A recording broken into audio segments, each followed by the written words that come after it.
Ready start. महोदय, आज जो हमारा अंतर्राष्ट्रीय मानदंड है उसके अनुसार हमारा देश गरीब देश माना जाता है। हमारे यहाँ प्रतिवर्ष प्रति व्यक्ति औसत आय जो $300 होनी चाहिए। हमारे देश की स्थिति ऐसी नहीं है। यदि इससे कम प्रतिवर्ष प्रति व्यक्ति आय होती है तो वह गरीब देश कहलाता है। दुर्भाग्य से हमारे देश की गणना ऐसे देशों में होती है। जब हम अपने देश की प्रगति की बात करते हैं तो हमें उन मानदंडों पर जाना पड़ेगा जिन्हें अपनाकर हम इस देश की प्रगति कर सकते हैं और यह देश विकास कर सकता है। मान्यवर, जहाँ तक रोजगार की समस्या का प्रश्न है, हमारे यहाँ रोजगार वृद्धि की अनुमानित दर 2% है, जबकि मांग 4% की है। इसको ध्यान में रखते हुए 2% बीच में खाई है, उसे पाटने की आवश्यकता है। तब हम रोजगार की जो समस्या है उसको हल कर पाएंगे।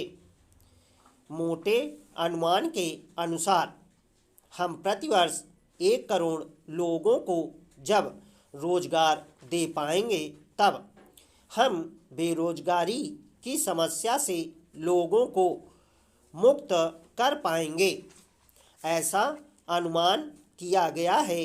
लेकिन सरकार की तरफ से इसके लिए कोई ठोस कदम नहीं उठाए गए हैं। हमने अपने घोषणा पत्र में इस बात का वायदा किया था। प्रधानमंत्री ने जिस घोषणा पत्र को जारी किया था उसमें इस बात का उल्लेख किया गया था कि निर्धनता उन्मूलन कार्यक्रम चलाएंगे और जवाहर रोजगार योजना शुरू करेंगे। इस योजना के अधीन हमने केंद्रीय शासन से विभिन्न राज्यों को राशि आवंटित की, लेकिन उसका क्या परिणाम हो रहा है उसको जानने का प्रयत्न नहीं किया। मैं मध्य प्रदेश का जिक्र करना चाहता हूँ कि जवाहर रोजगार योजना के अंतर्गत जो राशि दी गई उसका दुरुपयोग हो रहा है।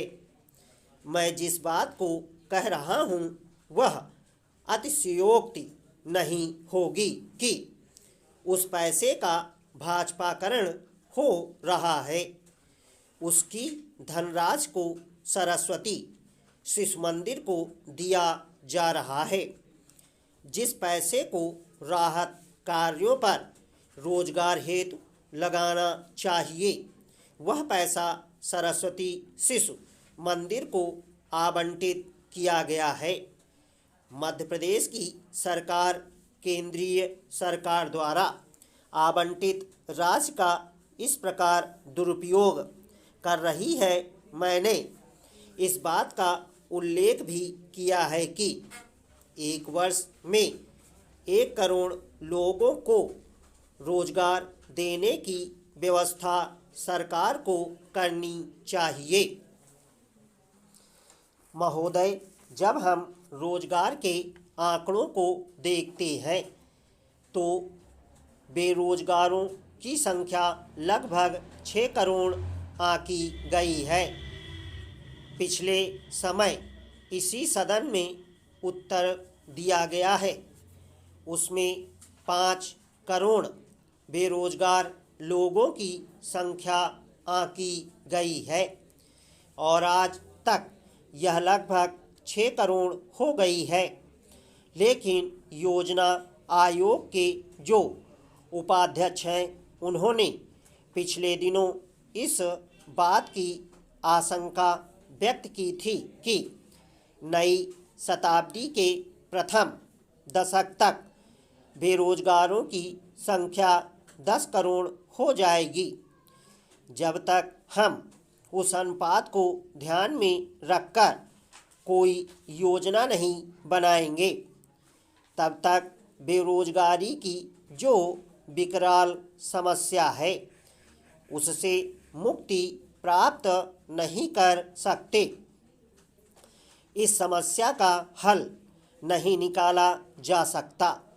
इसलिए योजनाकारों को योजना बनाते समय इन सारी बातों पर ध्यान देना चाहिए। जहाँ तक रोजी रोटी का प्रश्न है,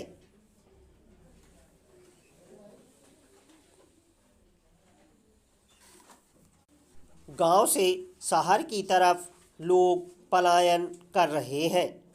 उसकी वजह यह है कि जो हमारे श्रमिक मजदूर साथी हैं, गांव में रहने वाले हैं, उनके लिए गांव में रोजगार उपलब्ध नहीं है। वे रोजगार किस प्रकार कर सकते हैं जबकि उनको प्रशिक्षण नहीं दिया गया है। इसलिए उनको रोजगार दिलाने के लिए प्रशिक्षण की आवश्यकता है और सरकार की तरफ से ऐसी कोई व्यवस्था नहीं की गई है। ग्रामीण अंचल में रहने वाले लोगों को रोजगार उपलब्ध कराने के लिए जो कुटीर उद्योग प्रारंभ किए गए हैं, उन कुटीर उद्योगों से संबद्ध करने के लिए प्रशिक्षण का काम करना चाहिए।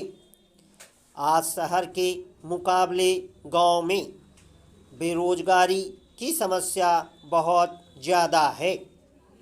मैंने जो आंकड़े बताए वह रोजगार वृद्धि की जो अनुमानित दर है वह 2% है और जो मांग है वह 4% है।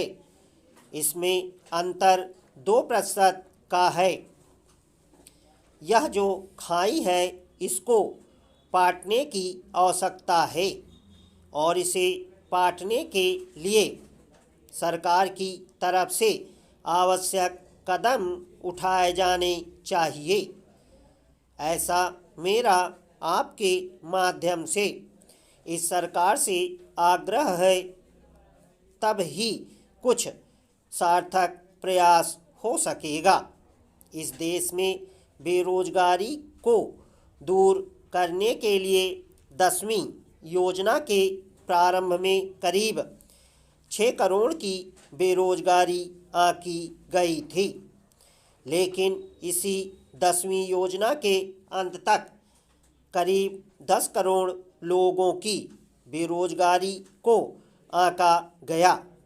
इस खाई को दूर करने के लिए जब हम अगली पंचवर्षीय योजना पर विचार कर रहे हैं तो मैं समझता हूँ कोई कारगर प्रयास नहीं किए जा रहे हैं।